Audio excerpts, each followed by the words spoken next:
This channel does not promote any violent, harmful, or illegal activities. All content provided by this channel is meant for an educational purpose only. Brought to you by Agilus Diagnostics. নিজেকে test করতে থাকুন।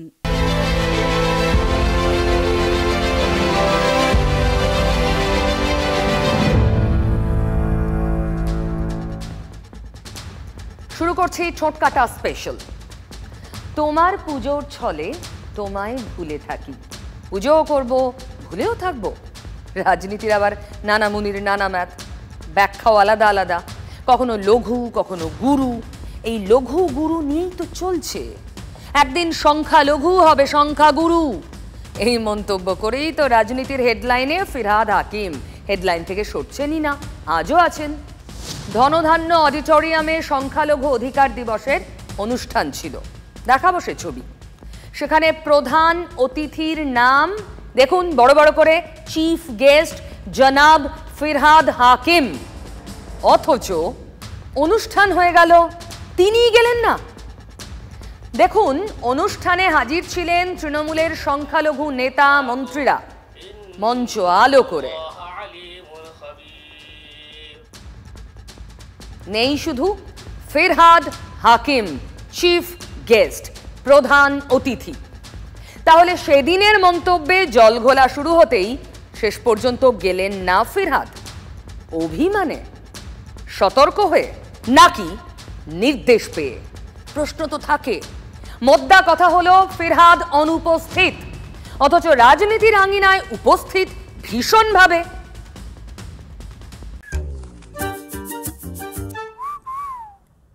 প্রতিদিন নিজেকে test করতে থাকা উচিত, কারণ test করেই মানুষ ফিট থাকতে পারে। তাই যখন হেলথ টেস্টের কথা আসে তখন আমি ভরসা করি India's largest diagnostics company Agilus diagnostics. নিজেকে টেস্ট করতে থাকুন। बंगाल में तो हम 33% हैं, मगर हिंदुस्तान में भी हम सिर्फ 17% है और हमें माइनॉरिटी कम्युनिटी कहा जाता है।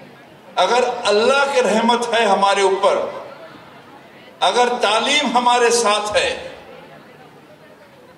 तो हम एक दिन मेजॉरिटी से भी मेजॉरिटी हो सकते हैं। সেদিন গিয়েছিলেন এডুকেশন কনফারেন্সে, সেখানেই ফিরহাদের মুখে সংখ্যালঘু হবে সংখ্যাগুরু। তারপরই রাজনীতি সরগরম। দল যে এই বক্তব্য অনুমোদন করেন না সেটা 16 তারিখেই এক্সপোস্টে জানিয়ে দেওয়া হয়েছে। তবু বিতর্ক পিছু ছাড়ছে কই?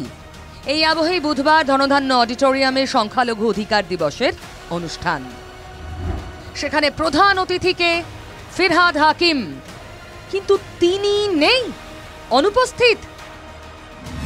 প্রধান অতিথি অনুপস্থিত, অথচ রাজনীতির আঙিনায় তো উপস্থিত ভীষণভাবে।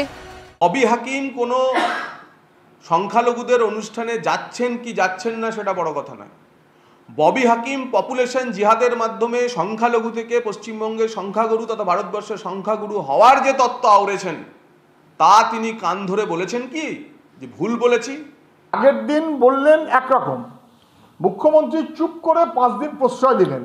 তারপর যখন দেখলেন যে এসব নিয়ে একটা প্রতিক্রিয়া হতে পারে বেশি, তখন বোধহয় মুখ্যমন্ত্রী কিছু একটা বললেন, নাকি ভাইপো বোধহয় চোখ রাঙিয়ে দিয়েছেন আর যেন ফিরহাদ হাকিম না যায়, যেতেন, যে যা বলেছে তাই বলতেন। বিজেপির নিশানায় ফিরহাদ, মেয়র ও রাজ্যের মন্ত্রী অবশ্য বলেছিলেন রবিবার, I am an Indian and I will die as an Indian. I am a secular and I will die as a secular person. আমার যা বলার পুরো ভিডিওটা দেখো, বুঝতে পেরে। পুরো ভিডিও দেখতে বললেন ফিরহাদ, আর এবার বাবার হয়ে ব্যাখ্যা দিলেন মেয়ে। বাবা যখন বলেছে উর্দুতে, সেটা আমার মনে হয় কোথাও না কোথায় বাংলায় অনুবাদ হতে গিয়ে ওটা একটু গুলিয়ে গেছে। বাবার হয়ে ব্যাট ধরলেন মেয়ে, আর বিজেপি সে ব্যাখ্যায় সন্তুষ্ট হলো। দেখুন, ওই যে বললাম যে শাক দিয়ে মাছ ঢাকা, শাক দিয়ে মাছ ঢাকতে গেলে এরকমই হয়, মাছ তো দেখা যায়। প্রিয়দর্শিনী হাকিম ম্যাডাম বিজেপির ঘাড়ে দোষ চাপাচ্ছে। তোমার বাবা বলেছে এই কথা, বাবাকে আগে বোঝাও। সুতরাং সেটাকে লিটারালি যে রিপ্রোডাকশনে আপনি 33 থেকে 50% তো হতে পারবেন না। তো সেটাই উনি বোঝাতে গিয়ে যে মাইনরিটি ভেবে নিজেকে 33%, 17% এইসব ভেবো না। নিজের সুযোগটা এমনভাবে নিজেকে সক্ষম করো, নিজেকে এমনভাবে কাবিল করো যে তুমি নিজেই সাকসেসফুল হবে জীবনে। এবং আমি এর ওপর কোনো মন্তব্য করব না, কারণ আমাদের দল সর্বভারতীয় তৃণমূল কংগ্রেসের তরফ থেকে অত্যন্ত স্পষ্ট ভাষায় এই বক্তব্য জানিয়ে দেওয়া হয়েছে যে ফিরহাদ হাকিমের এই সংখ্যাগুরু সংখ্যালঘু সংক্রান্ত বক্তব্য দল অনুমোদন করে না। দল কড়া বার্তা দিয়েছে, তবু ববি এপিসোড শেষ হইয়াও শেষ হচ্ছে কই। ক্লোজড নয়, চ্যাপ্টার নতুন করে খুললেন মদন মিত্র, বললেন ইগনোর করতে। অথচ দলের বিধায়করাও তো সে কথা শুনছেন, বিরোধীরা বলবে না। অথচ ডেবরার বিধায়ক যা বললেন সে কথা দলের মেয়র ও মন্ত্রী ফিরহাদের পক্ষে গেল কি? নতুন করে সেই চ্যাপ্টারটাই খুললেন এম মদন মিত্র। মন্তব্যটা নিঃসন্দেহে ভালো হয়নি, কিন্তু মন্তব্যটা কি অবস্থানে, কোন পর্যায়ে এবং মানে কোন পরিস্থিতিতে বলেছে এটা দেখতে হবে। हम एक दिन मेजॉरिटी से भी मेजॉरिटी हो सकते हैं। সে অবস্থায় সংখ্যা বাড়ানোটা কোনো লজিক্যাল নয়, কারণ একটা ফ্যামিলিতে যদি রিসোর্স থাকে, আপনার যেটাই রিসোর্স আছে, সেটা যদি দুটো বাচ্চা থাকে তাকে যেভাবে মানুষ করতে পারবেন, 5টা বাচ্চা থাকলে সেভাবে পারবেন না। কি হয় যখন নতুন কেউ সিগারেট খায় না, সে কি হয় পাবলিকলি রাস্তায় ফুঁকতে যায়, মানে কখন বাবার সামনে ফুঁকছে কখন কাকার সামনে ফুঁকছে খেয়াল থাকে না। এসটিদেরও খারাপ আছে, আমি কিন্তু বলি, যেহেতু এটা মুসলমান নিয়ে কথা হচ্ছে সেজন্য এসসি এসটিরও খারাপ আছে, যেহেতু মুসলমানদের নিয়ে কথা হচ্ছে সেজন্য শুধু মুসলমানদের বলি। তেমনি যারা পার্টিতে নতুন, যাদের পলিটিক্যাল ব্যাকগ্রাউন্ড কিছু নেই, তারা কি করে যখন তখন একটা কিছু বলে পার্টির ফ্রন্টে আসতে চায়। টিএমসিতে আপনি জানেন যে মমতা ব্যানার্জি আর অভিষেক ব্যানার্জি দুটো লবির মধ্যে জোর মানে লড়াই লেগেছে, সিংহাসন কে নেবে।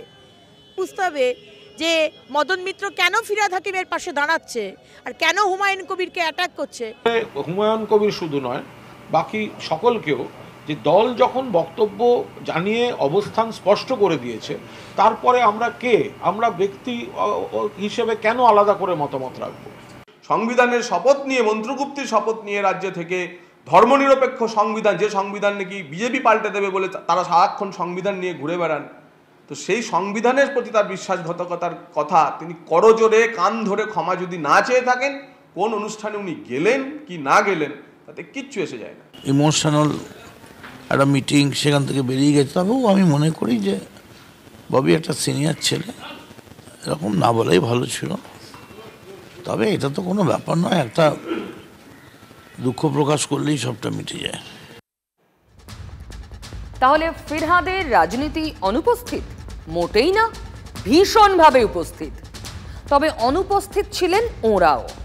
বিজেপির 20 জন সাংসদ, ওই 20 জনের মধ্যে মন্ত্রীও আছেন। দলের হুইপ জারি ছিল, বলে দেওয়া হয়েছিল এক দেশ এক ভোট বিল পেশের সময় সংসদে বিজেপির সব সাংসদকে উপস্থিত থাকতে হবে। তারপরেও সংসদে ভোটাভুটি হলো, কিন্তু 20 জন অনুপস্থিত। তার মধ্যে বাংলারও একাধিক সাংসদ আছেন। কেন তারা দলের নির্দেশ অগ্রাহ্য করলেন? 24 ঘন্টার মধ্যে ওই 20 সাংসদকে শো কজ নোটিশ ধরালো দল। বুঝতে পারছেন বিজেপির শীর্ষ নেতারা কতটা চটেছেন। এক দেশ এক নির্বাচন সংক্রান্ত বিল পেশের ভোটাভুটির সময় উপস্থিত ছিলেন না বিজেপির 20 জন সাংসদ। এনডিএর পক্ষে গতকাল ভোট দাঁড়ায় 269-এ, এদিকে ম্যাজিক ফিগার 272। গুরুত্বপূর্ণ বিল পেশের সময় যখন ভোটাভুটি হচ্ছে, তখন ম্যাজিক ফিগারে পৌঁছতে পারল না সরকার পক্ষ। এ নিয়ে ইতিমধ্যেই পাল্টা প্রচার শুরু করে দিয়েছে বিরোধীরা, যা বিজেপির জন্য অত্যন্ত অস্বস্তি। বিজেপি বা এনডিএর মধ্যেই অনেকে যে এই ধরনের অবৈজ্ঞানিক বিল, এই এক দেশ এক ভোট সব পছন্দ করছেন না, সেগুলো এইসব গাফিলতি থেকেই স্পষ্ট। একে দলটার কোনো কন্ট্রোল নেই, তার উপর দলেরই অনেকে এটাকে সমর্থন করছেন না, ফলে তাগিদ অনুভব করেননি, বাকিটা বিজেপি বুঝবে। আর সেই কারণেই 20 জন সাংসদকে কেন তারা গরহাজির ছিলেন তার কারণ দর্শাতে বলে শো কজ নোটিশ দেওয়া হয়েছে। বাংলার কারা ছিলেন না আসুন দেখি। 1 নম্বর, অভিজিৎ গঙ্গোপাধ্যায়, শান্তনু ঠাকুর, জগন্নাথ সরকার, বাংলার বাইরের হেভিওয়েট নীতিন গডকরি ছিলেন না, গিরিরাজ সিং, জ্যোতিরাদিত্য সিন্ধিয়ারা অনুপস্থিত ছিলেন। প্রধানমন্ত্রী নরেন্দ্র মোদী, অমিত শাহরা আগে থেকেই জানতেন যে সংবিধানের 129তম সংশোধনী পেশ মোটেও সহজ হবে না, ভোট প্রক্রিয়ার মধ্যে দিয়েই যেতে হবে। তাই জেনে বুঝেই হুইপ জারি করে বলা হয়েছিল সব সাংসদকে উপস্থিত থাকতে হবে। মঙ্গলবার নির্ধারিত সময়ে সংসদে এক দেশ এক নির্বাচন বিল লোকসভায় পেশ করেন অর্জুন রাম মেঘওয়াল, কেন্দ্রের আইনমন্ত্রী। দলের 20 সাংসদ না থাকলেও বিল পেশ এবং ওই ডিভিশনের ভোটে খুব একটা সমস্যা হয়নি।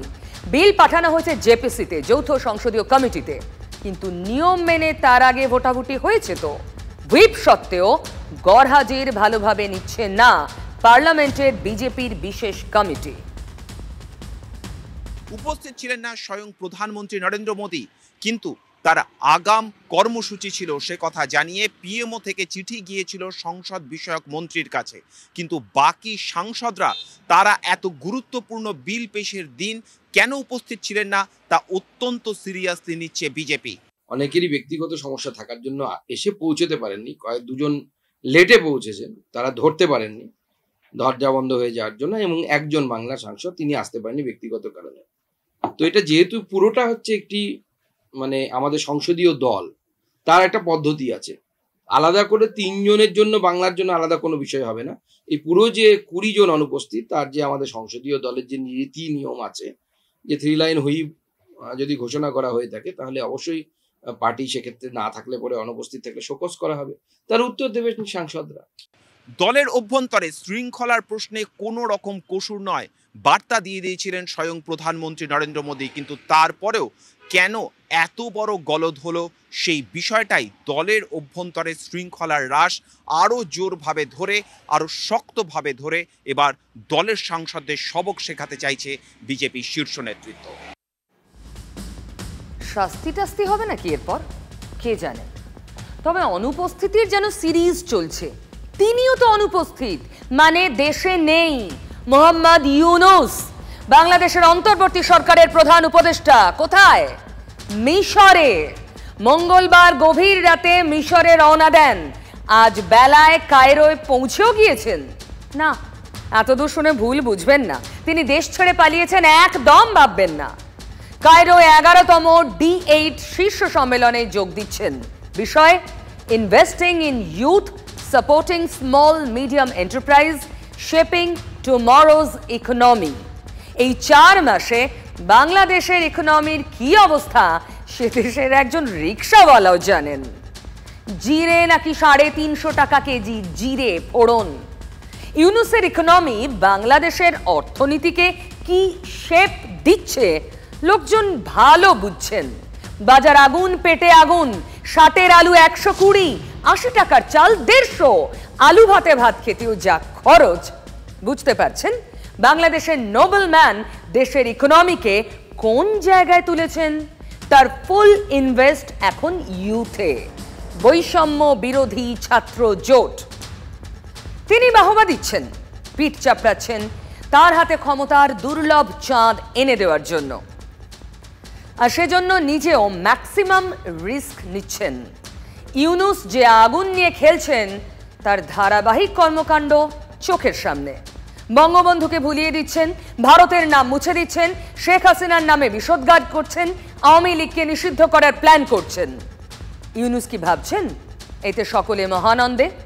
বিএনপির হুঁশিয়ারি শুনিয়েছি, বাংলাদেশের কট্টরপন্থী জঙ্গি নেতারা এখন প্রকাশ্যে ইউনূসের ঠ্যাং ভেঙে গুঁড়িয়ে দেব হুমকি দিচ্ছেন। শুনুন।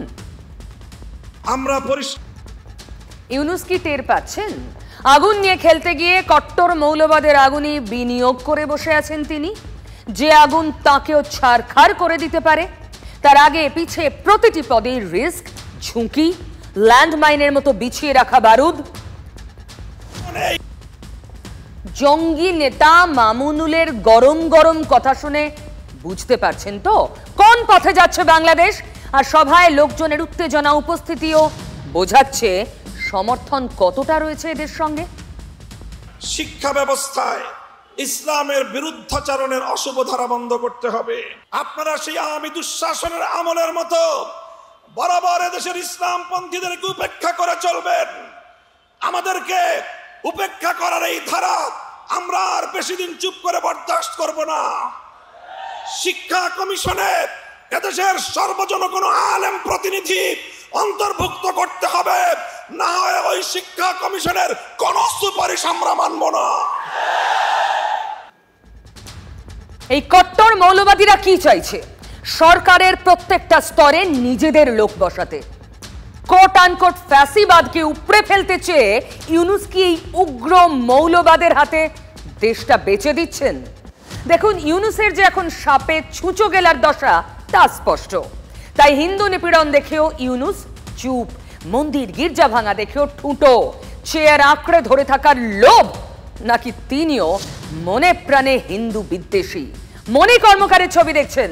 আওয়ামী লীগের হিন্দু নেত্রী, তার পরিবার আক্রান্ত। শেখ হাসিনার দলের নেত্রী মনির আঙুল কেটে খুনের চেষ্টা কট্টরপন্থীদের। মা বোনকে বাঁচাতে গিয়েছিলেন, তারাও নিস্তার পাননি।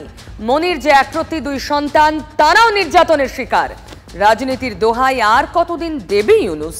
তার প্রশাসন হিন্দু হওয়ায় কি বাংলাদেশে অপরাধ? কট্টরবাদীরা পরিবর্তনের উল্লাসে রক্তের হোলি খেলছে। দেওয়ালে জয় বাংলা লেখায় 2 যুবককে নৃশংসভাবে কুপিয়ে খুন করা হয়েছে। কি করছে ইউনূসের পুলিশ? পুলিশেরও ভয় নাকি প্রাণ যাওয়ার? নাকি ইউনূস প্রশাসন সবেতেই আওয়ামী লীগের ভূত দেখছে, শেখ মুজিবের ছায়া দেখছে? ফেসবুকে প্রতিবাদে গর্জে উঠেছেন তসলিমা। জয় বাংলার রাজাকারদের পছন্দ নয়, জোড়া খুনের বিচার হবে না, কারণ মসনদ রাজাকারদের দখলে। মুক্তিযোদ্ধারা হয় মরে গেছেন, নয় দেশ ছেড়ে গেছেন। তাদের নাতিপুতিরা রাজাকারী আদর্শ ধারণ করেছে। বাংলাদেশের হিন্দু নির্যাতন যদি চলতে থাকে, তাহলে ভারত সরকার চেষ্টা শুরু হয়েছে কূটনৈতিকভাবে সেই সরকারকে বুঝিয়ে সঠিক রাস্তায় নিয়ে আসা, কিন্তু রাস্তা সঠিক দেখানোর পথ, পন্থা, উপায়, কৌশল ভারতের জানা আছে। মানে ভারতই পথ দেখাবে? ইউনূস কি নিজে হাতে সব ঘেঁটে ফেলছেন? ছাত্র সংগঠন কিন্তু ইউনূসের বিরুদ্ধে পথে নেমে পড়েছে। ঢাকা বিশ্ববিদ্যালয়ের ছাত্র সংগঠনের ব্যানারে মিছিল বেরোয়। তাদের চোখে ইউনূস, প্রশাসন অকর্মণ্য। ইউনূসে তাহলে খুশি কে? বিএনপি চোটে, ভরসার ছাত্ররা ধৈর্য হারাচ্ছেন, কট্টরবাদীরা শাসাতে শুরু করেছেন। তাহলে কে? কিছু জামাতি আর 71-এর রাজাকারদের নিয়েই কি নিজের সাম্রাজ্য বানাচ্ছেন ইউনূস? নাকি ভরসার নাম শাহবাজ শরীফ, Pakistan?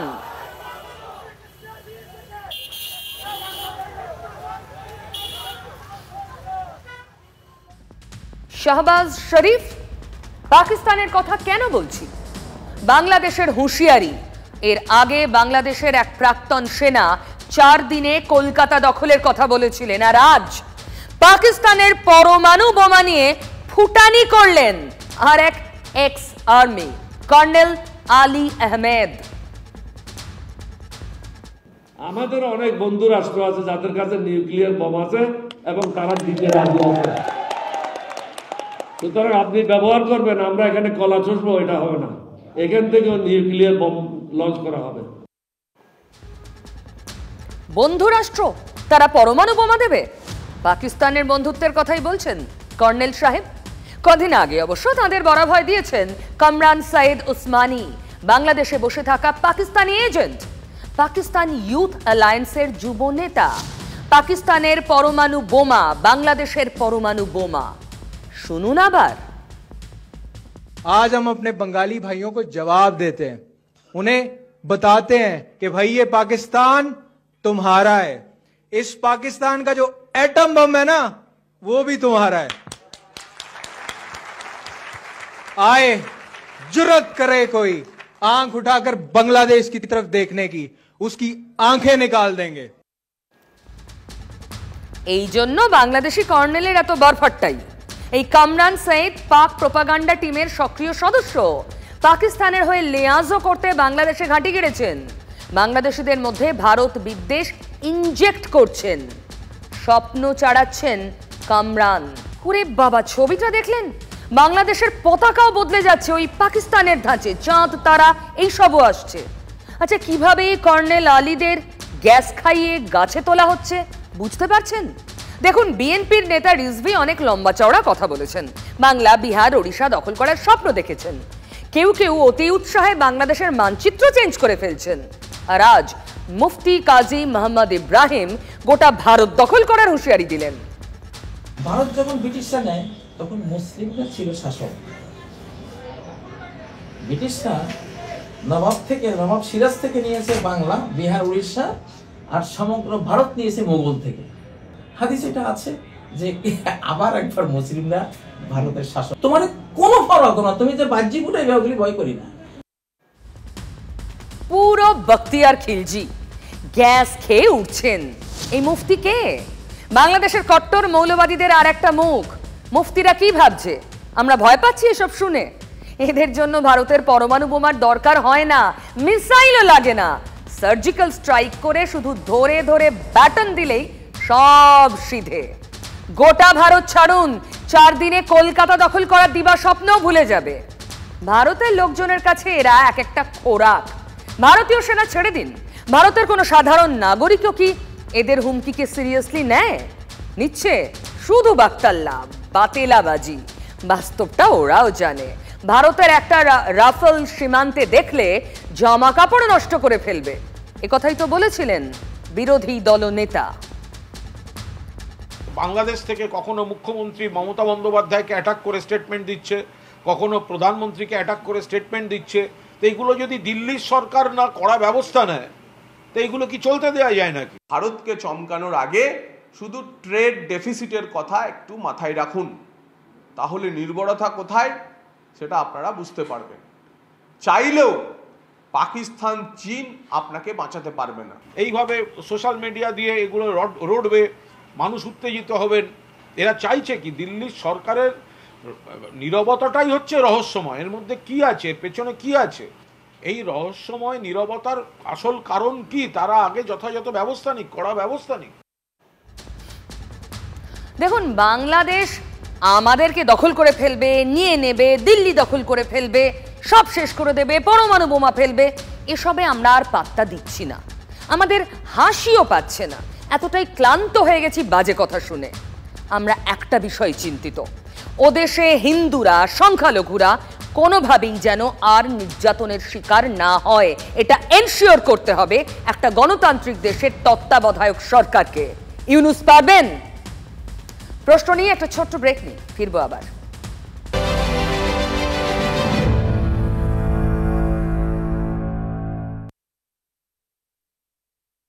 ব্রট to you by Agilus diagnostics. নিজেকে টেস্ট করতে থাকুন।